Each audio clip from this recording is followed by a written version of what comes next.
வணக்கம். வணக்கம். கப்பல்ல வேலைன்னு ஒரு கவுண்டமணி காமெடி இருக்குது. ம். அந்த காமெடி வந்து இந்தியாவுக்கு பொருந்தும். யாருக்கு பொருந்துதோ இல்லையோ காங்கிரஸ், டிஎம்கேக்கா? இல்ல. நான் வந்து இன்டர்நேஷனல் பாலிடிக்ஸ் பேச ஓஹோ! விரும்புறேன். லக்கி சிரிச்சிருவாய்ங்க. ஒண்ணுமில்ல. ம். முதல்ல வந்து நம்ம ஈரான்ல இருந்து நெறைய கச்சா எண்ணெய் வாங்கிட்டு வந்தோம். அதுக்கப்புறமா வந்து ரஷ்யா. உக்ரைன் வார் வந்தது. ம். வந்ததுக்கு பிறகு ரஷ்யால ரொம்ப சீப்பா கிடைச்சது. ம். ரஷ்யால இவங்க வாங்குன ரேட்டுக்கு இங்க நம்ம ஊர்ல ரூ. 60 பெட்ரோல் குடுத்துருக்கலாம். ம். இருந்தாலும் ரூ. 100ல இருந்து குறையல. ம். நமக்கு வந்து தட்டுப்பாடு இல்லாமல் பெட்ரோல் கிடைச்சிட்டு இருந்தது. ம். இப்போ கொஞ்ச நாளா ட்ரம்ப் வந்ததுக்கு பிறகு என்ன பண்ணிட்டாங்க, ட்ரம்பை அடி விட்டுறோம் அப்படின்ற பேர்ல, ட்ரம்ப் வேற வெனிசுலா அதிபரை உள்ள போய் ம். தூக்கிட்டாருல. ம். தூக்குனதுக்கு பிறகு வெனிசுலால நிறைய இருக்கு, பெட்ரோல் நிறைய இருக்கு. இனிமேல் நான் கொடுக்குறேன், ரஷ்யா கிட்ட வாங்காத ம். அப்படின்னு சொல்லி விட்டாப்ல. ம். அதனால இவங்க வந்து ரஷ்யா கிட்ட இருந்து பெட்ரோல் வாங்குறதை நிறுத்திக்கிட்டாங்க. இப்போ போர் சூழல் ம். அங்க வேற இடிச்சு போட்டாய்ங்க. அங்க இது பண்ணிட்டாங்க. அராம்கோ அப்படின்னு சொல்லிட்டு வேர்ல்ட்ஸ் லார்ஜஸ்ட் ரிஃபைனரி, ம். அது மேலேயே குண்டை போட்டு விட்டான் ஈரான் வேற. ம். இப்போ என்ன பிரச்சனைனா பெட்ரோல் தட்டுப்பாடு ஏற்பட போகுது. இவங்க திருப்பி ரஷ்யா கிட்ட போயிட்டு ம். மடிப்பிச்சை ஏந்தி நின்றுட்டு இருக்கிறாங்க. குஷ்பு ஒரு படம் இது பண்ணுமே அதுவா? இந்த லெவல்ல இருக்குதுங்க நம்மளுடைய வெளியுறவுத்துறை உறவுகள்லாம். ம். ஒரு அஹ், காலம் எப்படி போகும் எப்படி மாறும்லாம் சொல்ல முடியாது. ம். நமக்கு எவன் சல்லிசான ரேட்டு கொடுக்குறானோ அதை வாங்கி போட்டுட்டு இருக்க வேண்டியதான். அமெரிக்காக்காரன் வந்து கேட்டானா அவன் குடுக்குற ரேட்டுக்கு நீயும் குடியா வாங்கிக்கிறோம் அப்படின்னு சொல்லி வாங்கி இருந்தா கூட பரவாயில்ல. அதுக்கெல்லாம் கழுத்துலேருந்து இடுப்பு வரையும் ஒண்ணு வேணும். ஏதோ ஒண்ணு வேணும். ஆனா இப்ப என்ன பிரச்சனைனா ம். காலைல 100 ரூபாய்க்கு 1 லிட்டர் பெட்ரோல் போட்டு வரேன் ம். ஆபீஸ்க்கு. அது 150 ஆகிவிடுமோ 200 ஆகிவிடுமோ என்பதுதான் என்னுடைய பிரச்சனையாக இருக்கிறது. உங்களுக்கு மட்டும் இல்ல, எல்லாரும் எல்லாருக்கும் அதுதான் பிரச்சனை. எல்லாரும் என்ன ஈவி வண்டியை ஓட்டுறாங்க. ஏற்கனவே தங்கமே வந்து சவரனுக்கு 1.25 லட்சம் ரூபாய்க்கு போயிடுச்சு. வெள்ளி இஷ்டத்துக்கு போயிட்டு இருக்குது. ம். எல்லாமே நான் எதுதான் வாங்குறது, என்னால வாங்க முடிஞ்சது பெட்ரோல் மட்டும் தான். இப்போ அதுலயும் ஆப்பு வைக்கிறீங்களா அப்படிங்கிற மாதிரி ஒரு நிலைமையில தான் நம்ம இந்த இருக்கோம். போரை ஒட்டி இன்னொன்னு நடந்திருக்கு. ம். அதாவது வந்து ஜெய்சங்கர், அவர் யார், இந்த நாட்டின் எக்ஸ்டர்னல் அஃபேர்ஸ் மினிஸ்டர், அவர் வந்து நான் இவர்கிட்ட அந்த அதிபர்கிட்ட பேசினா அங்க இருக்க எக்ஸ்டர்னல் அஃபேர் மினிஸ்டர்கிட்ட பேசுன்ற மாதிரி பேசிட்டே இருக்காங்களே தவிர அங்க இருக்கக்கூடிய இந்திய மாணவர்கள் மாணவிகள் இல்ல வேலை செய்பவர்களை பற்றி ஒரு சிந்தனையும் இல்லை அவங்ககிட்ட. இதெல்லாம் யாருக்கு இருந்தது என்றால் இங்க தமிழ்நாட்டின் முதலமைச்சர் அவர் உடனே ஒரு ஹெல்ப் டெஸ்க் இது பண்ணி போன் நம்பர் எல்லாத்தையும் ஷேர் பண்ணிருக்காரு. இல்ல தமிழ்நாட்டின் தலைமை ஆட்சியே மெக்கால மாட்டிட்டு இருக்கிறாரு. ம். அவரே பாதுகாப்பாக இருக்கிறாரா என்ன அப்படிங்கிற மாதிரியான ஒரு சந்தேகம் இங்கு வந்து நிலவுகிறது. ம். தமிழ்நாடு அரசாங்கம் தான் இப்ப சற்று முன் வெளியிட்ட ஒரு பத்திரிகை குறிப்புல வந்து ம். தலைமை ஆட்சி வந்து மெக்கால பத்திரமான இடத்துல இருக்கிறாரு. ம். விமான சேவை தொடங்கணுமே உடனடியாக அவரை வந்து சேஃபா நம்ம வந்து கொண்டு வந்துருவோம் அப்படின்னு ஒரு பத்திரிகை குறிப்பு வந்து வெளியிட்டிருக்காங்க. அந்த அளவுக்கு இருக்கு நிலைமை.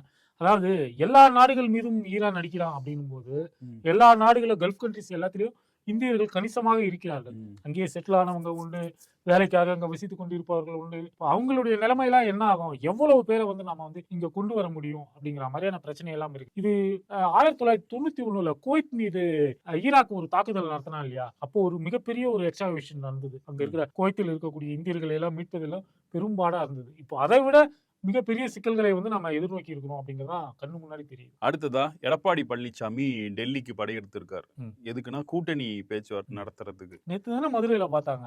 நேத்து தான் மதுரையில பார்த்தாங்க. மதுரையில வந்து அந்த மாநாட்டு திடல்ல இருந்த பெரியார் படத்தையும் தூக்கியாச்சு. மோடி சொல்லிட்டாரா உன் மூஞ்ச பார்க்காம இருக்க முடியல, அங்க வந்துட்டு பாத்துப்போம். அமித்ஷா சொன்னார். அமித்ஷா அமித்ஷா கிட்ட தான் போய் பார்க்க போயிருக்காரு. கூட்டணி தொடர்பான பேச்சுவார்த்தை அப்படின்றத சொல்லியிருக்காங்க. கூட்டணி பேச்சுவார்த்தை அறிவாலயத்தில் நடக்குது. வேணும் வேண்டாம் எனக்கு அதிகம் வேணும் இல்ல வெளில போறேன்ற எல்லா சமாச்சாரமும் சென்னையில அறிவாலயத்தில் நடக்குது இல்லையா? ஆனா இவர் போய் டெல்லியில போய் பாக்குறாரு. இவர் தான் கூட்டணிக்கு தலைமை அப்படின்னு எல்லாம் சொல்லிட்டு இருக்காரு. நீ எந்த கூட்டணியை உள்ள கூட்டு வந்த? இப்ப இங்க திமுகனா திமுக தேமுதிகவை உள்ள கொண்டு வந்துச்சு, மக்கள் நீதி மையத்தை புதுசா உள்ள கொண்டு வந்துச்சு, எஸ்டிபிஐ உள்ள வந்திருக்காங்க. இப்படி எல்லாம் திமுக கொங்கு கட்சி ஒண்ணு புதுசா கொங்கு கட்சியும் எஸ்டிபியும் அதிமுக கூட்டணியில போன தேர்தல இருந்த கட்சி அவங்களே வந்திருக்காங்க. அப்படின்றப்போ இதுதான் வந்து ஒரு முதலமைச்சரா இருந்தவரை இங்க வந்தாச்சுங்க. இப்படி எல்லாம் ஆர்கனைஸ் பண்றதுதான் ஒரு கூட்டணியோட தலைமையோட வேலை. உனக்கு வந்து நீ வெறுமனே உட்கார்ந்துருப்ப, இனி எல்லாரும் ஏறி சிஎம் ஆக்குவாங்க அப்படின்ட்டு உட்கார்ந்துருக்கப்ப இன்னொரு விஷயமும் நடந்திருக்கு. மதுரையில வந்து அதிமுக தனித்து ஆட்சி அமைக்கும்னு எடப்பாடி சொல்ல அடுத்து மோடி ஐயா வந்து என்டிஏ தனித்து ஆட்சி அமைக்கும், பெரியார் படத்தை வைக்கிறதுக்கு கூட உங்களுக்கு உரிமை இல்லையா? நம்முடைய கூட்டணி நடைபெற்ற சட்டமன்ற பொதுத் தேர்தலில் சுமார் 210 இடங்களில் வென்று அதிமுக ஆட்சி அமைக்கும். I can see it in your eyes. The next government of Tamil Nadu will be an NDA government. உரிமை இல்லை, அப்புறம் என்டிஏ ஆட்சி அமைக்கும் அப்படின்றத இது பண்ணியிருக்காங்க. அதுக்கு சற்று ஒரு வாரத்துக்கு முன்னாடி நயினார் நாகேந்திரன் பேசும்போது பிஜேபி செயல் வீரர்கள் கூட்டத்துல இங்க இருக்கிறவங்க எல்லாம் இன்னும் நிறைய பேர் எம்எல்ஏ ஆவீங்க, இப்ப எம்எல்ஏ இருக்கீங்க அமைச்சராகவே ஆவீங்க அப்படின்னு இருக்காரு. யார் அந்த காந்தி செருப்பு போடாம நடக்கிற காந்தியில அமைச்சர் ஆயிடுவாராமா?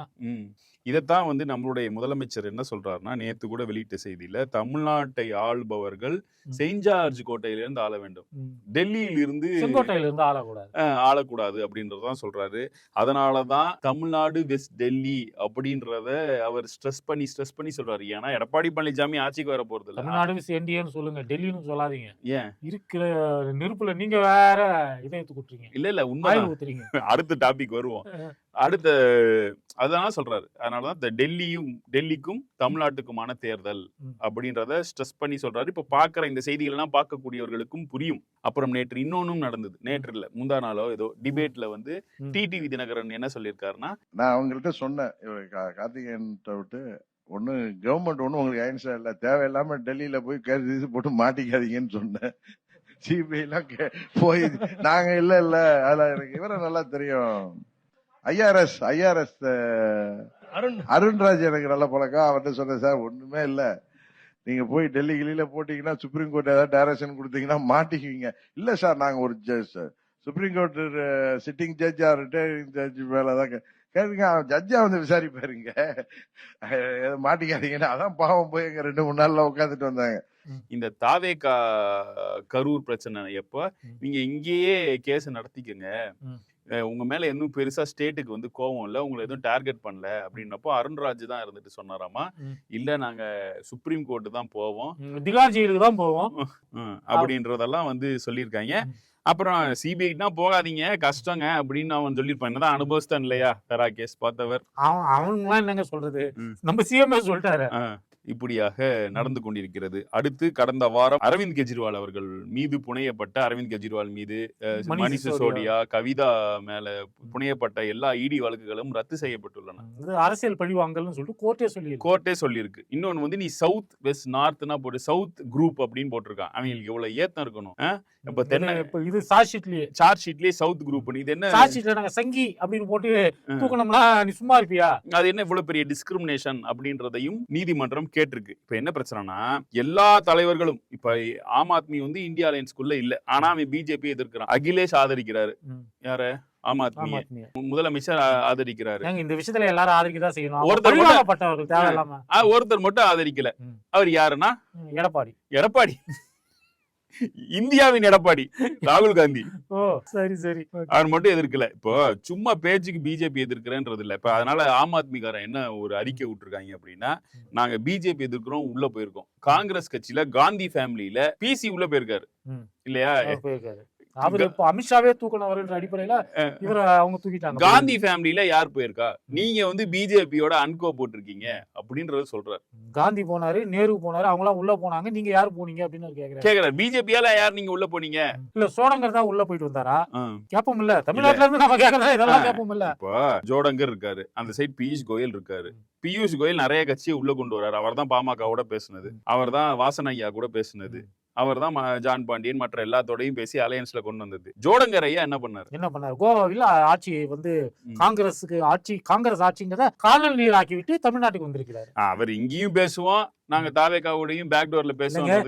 கேசி வேணுகோபால் வந்தாரு, காங்கிரஸ் உடைய பொதுச் செயலாளர். அவர் இங்க வந்து என்ன பேசிட்டு போனாரு, இது மாதிரி பிரச்சனைகள் எல்லாம் இருக்கு, அப்படி இல்லாம நம்ம திமுக கூட்டணியில் உறுதியாக இருக்க வேண்டும், திமுக கூட்டணியில் நாம இருக்கிறதா 2029 தேர்தலை எதிர்கொள்வதற்கு காங்கிரஸுக்கு வந்து வசதியான ஒரு விஷயம் அப்படின்னு அவர் வந்து பேசிட்டு போனாரு. இங்க இருக்கக்கூடிய மாநில தலைவரான செல்வ பெருந்தகை சற்று நேரத்துக்கு முன்னாடி கூட ஏஎன்ஐல ஒரு பேட்டி கொடுத்திருக்காரு. நான் தான் இங்க வந்து காங்கிரஸுக்கு மாநில தலைவர், மேலிடம் என்ன சொல்லுதுங்கிறது எனக்கு மட்டும் தான் தெரியும், அந்த அடிப்படையில நாங்க வந்து திமுகவுடன் மட்டும் தான் பேச்சுவார்த்தை நடத்தி கொண்டிருக்கிறோம் அவர் சொல்றாரு. அதை தாண்டி விட்டு தாவேகாவுடனும் ஒரு டாக் இருக்கு அப்படின்னு மேலிட பார்வையாளர்ங்கிற போர்வையில வந்த ஒரு ஆளு சோடங்கர் வேறு ஏதாவது மாநிலத்துல காங்கிரஸ் வெற்றி பெற வைத்தார் அப்படிங்கிற ஒரு ஹிஸ்டரி அவருக்கு இருந்துச்சுன்னா கூட அவர் பேச்சு நம்ம சீரியஸா. இப்ப யாருமே இந்த பொறுப்பாளர்களால வெற்றி பெற்றோர்னு சொல்ல முடியாது. இங்க இருக்க சிவகுமார்னாலையும் மாணிக்கம் தாகர் கூட அசாம் காமிச்சிருக்காங்க, என்னன்னு நம்ம பார்க்கணும், ரிசல்ட் வரப்பதான். இல்ல இப்ப கர்நாடகாலையும் தெலுங்கானாலையும் ஜெயிக்குதுன்னா தெலுங்கானால ரேவந்த் மூலியமா ஜெயிக்குது. இங்க சித்தாராமையா பிளஸ் டிகேஎஸ் இருக்காரு, டிகேஎஸ் சிவகுமார் இருக்காரு, இவங்களால தான் ஜெயிக்குது. இந்த மேலிட பொறுப்பாளர்கள்ன்றதோட வேலை என்னன்னா பிஜேபியை ஜெயிக்க வைக்கிறது போல. அங்கங்க இருக்கக்கூடிய தலைவர்கள் அந்தந்த மாநில சூழலுக்கு ஏத்த மாதிரி ஒரு அரசியல் பண்ணிக்கிட்டு தான் இருக்கிறாங்க காங்கிரஸ்ல. ம், ஆனா மேலிட பொறுப்பாளர்கள் அப்படின்ற பேர்ல ம், எங்கேயோ தோல்வி அடைந்தவர்கள், ம். வேறு வேறு அவங்கவுங்க சொந்த மாநிலங்கள்ல தோல்வி அடைந்தவர்களும் ஒரு பொறுப்பை கொடுத்துட்டு அங்க போயிட்டு அவன் நல்லா இருக்கான், சந்தோஷமா இருக்கான், அவன் வாழ்க்கையை கெடுத்து குட்டிச்சவர் ஆகிடு அப்படின்னு சொல்லி அனுப்பிச்சு வைக்கிறாங்க. அடுத்ததா கடந்த வாரம் நல்லக்கண்ணு இறந்தார் இல்லையா, அதுல எல்லா தலைவர்களும் போய் பங்கெடுத்துட்டாங்க. ம். நம்ம பனையூர் பண்ணையாரே வந்துட்டார். ஆனா ஒருத்தர் மட்டும் போகல. யாருன்னா பாத்தீங்கன்னா எடப்பாடி பழனிசாமி. ம். அவர் என்ன சொன்னார்னா, எங்க அம்மா செத்தப்ப யாருமே கம்யூனிஸ்ட் கட்சிகள் வரவே இல்ல அப்படின்னு ஒரு பொய். உங்க அம்மா என்ன பெரிய கம்யூனிஸ்ட் இல்ல, லீடர் இல்ல. திருப்பி கேட்டாங்கன்னா என்னங்க அது? அவங்களும் போயிருக்காங்க. முத்தரசன் போயிருக்காரு, எல்லாம் போயிருக்காங்க. அந்த போட்டோவே போட்டிருக்காங்க. ஏன் இப்படி போகலன்னா, எனக்கு இன்னும் வேலை இருக்கு அது இதுன்னு சொல்லலாம். இதெல்லாம் ஒரு பேச்சாங்க. ஆ. அதாவது திமுக அதிமுக அரசியல் களத்துல எந்த அளவுக்கு அடிச்சுக்கிட்டாங்கன்னா நம்ம பார்த்திருக்கோம். ம். ஆனா ஒரு டெத்து, ஒரு கல்யாணம், ம். நல்லது கெட்டதுன்னு வர்றப்ப கீழே கடைக்கோடி தொண்டர்களை தொடங்கி தலைமை வரைக்கும் ஓரளவுக்கு ஒரு நாகரிகமான அரசியலை தான் இவ்வளவு நாளா வெளிப்படுத்திட்டு இருக்காங்க. ஜெயலலிதா அராஜகம் பண்ணாலும் இந்த மாதிரி ஒரு பதில் தராது. ஆமா. நீ ஜெயலலிதா நல்லது கெட்டதுக்கு வராது, அவ்வளவுதான். அது தெரியும். நீ ஆமா. வரலன்னா எனக்கு வேலை இருக்கு, மாநாடு இருக்கு, கட்சி வேலை இருக்குன்னு சொல்ல வேண்டியதானே. ம். அது என்ன எங்க அம்மா செத்தது அவங்க வந்திருக்காங்க இல்ல, வரலன்னா நீ போக வேண்டியதானே. நல்லக்கண்ணு யாரு? அவர் விடுதலை போராட்ட வீரர். குறைஞ்சபட்சம் அதுக்காக உங்க கட்சியிலே சில ஆட்களை வச்சிருக்கீங்க. ஆ. இந்த மாதிரி நல்லது கெட்டதுலாம் போயிட்டு வர்றது ஏதாவது ஒரு கருத்து சொல்றதுக்கு. இப்ப செல்லூர் ராஜு இருக்கிறாரு, ம். அவர் அனுப்பிச்சு விட்டா அவர் வரமாட்டேன்ட்டு வரா, ம். அவர் வீரவணங்க செலுத்தாம போயிடுவாரா கேக்குறேன் நான். ம். அவரு அவ்வளவு மோசமான மனிதர் எல்லாம் கிடையாது. ம். உனக்கு பயந்துகிட்டு நீ எப்படி ஜெயலலிதாவுக்கு பயந்துகிட்டு இருந்தியோ அது போல உன் கட்சியில இருக்கக்கூடிய அடுத்த கட்ட தலைவர்கள் உனக்கு பயந்துகிட்டு இருக்கணும், உன்ன மாதிரியே அநாகரிகமா நடந்துக்கணும் அப்படின்னு எதிர்பார்க்கிறேன். அதே மாதிரி நேத்து அந்த மாநாட்டுல, மதுரை மாநாட்டுல சொல்றாரு, மோடி ஐயா வாரி வழங்குறாரு. 4400 கோடி ரூபாய் வாரி வழங்கியிருக்காரு. ஏங்க அவங்க ஆட்சியில இருக்கிறப்பவே காசு வரல, ஆ. இது வரல, அது வரலன்னு கம்ப்ளைண்ட் பண்ணி 2024 பேரிடருக்கு அதிமுக ஆட்சியிலே காசு வரலன்னு சொன்ன வாய் சிலுவம்பட்டியார் வாயா இல்லையா? 3-4 புயல் வந்தது, பெரிய பெரிய புயல்கள் வந்தது. அதுக்கெல்லாம் அவங்க காசு கொடுக்கல. ஒன்றியத்துல இருந்து எங்களுக்கு காசு வரல, ம். அதே மாதிரி கொரோனா நேரத்திலயும் ஒன்றியத்துல இருந்து போதுமான உதவிகள் கிடைக்கல அப்படின்னு அதிமுக அமைச்சர்கள் ஏற்கனவே பேசின ரெக்கார்ட்ஸ் எல்லாமே இருக்கு. தமிழ்நாட்டு மக்களுக்கே நல்லா இப்படி தெரியும். மாத்தி மாத்தி பேசி மானங்கெட்ட வாழ்றதுக்கு இப்போ சாதாரண அதிமுக தொண்டை சொல்றான், ம். எலெக்ஷன்னா ம். எங்களுடைய அதிமுக தலைமை கழகம் எப்படி இருக்கும் தெரியுமா? ஜே ஜே ஜே பேச்சுவார்த்தைக்கு கட்சிகள் வரும், நிறைய பேர் காலில் விழுவாங்க. அந்த காட்சிகளை எல்லாம் இப்ப பார்க்கவே முடியல. அதிமுக தலைமை கழகம் விரிச்சோடி போயிருக்கிறது. மாறாக அண்ணா அறிவாலயம், திமுகவுடைய தலைமையகமான அண்ணா அறிவாலயம் ஜே ஜே ஜே ஜேன்னு இருக்குன்னு சொல்லி 11வது வாயில நாள் வயித்துல அடிச்சுக்கிறானுங்க. மீண்டும் இன்னொரு பூமரில் சந்திப்போம். நன்றி, வணக்கம்.